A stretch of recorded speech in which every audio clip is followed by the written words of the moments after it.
صبر کا پھل۔ کسی گاؤں میں ایک غریب کسان رہتا تھا۔ وہ بہت محنتی اور ایماندار تھا، مگر اس کی زمین زیادہ زرخیز نہ تھی۔ وہ دن رات محنت کرتا مگر فصل کم ہوتی۔ ایک دن وہ ایک داتا بزرگ کے پاس گیا اور اپنی پریشانی بیان کی۔ بزرگ مسکرائے اور کہا، بیٹا صبر کرو، محنت جاری رکھو اور اللہ پر بھروسہ رکھو، صبر کا پھل ہمیشہ میٹھا ہوتا ہے۔ کسان نے اس کی بات دل پر لی اور ہمت نہ ہاری۔ وہ ہر دن زمین کو بہتر بنانے کی کوشش کرتا رہا۔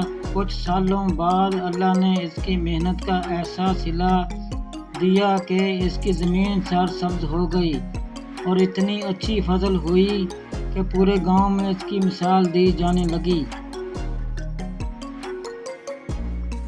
یہ دیکھ کر کسان کی آنکھوں میں آنسو آ گئے۔ اسے بزرگ کی بات یاد آئی کہ صبر کا پھل واقعی میٹھا ہوتا ہے۔ ویڈیو اچھی لگی تو چینل کو سبسکرائب کر دیں۔ Thank you.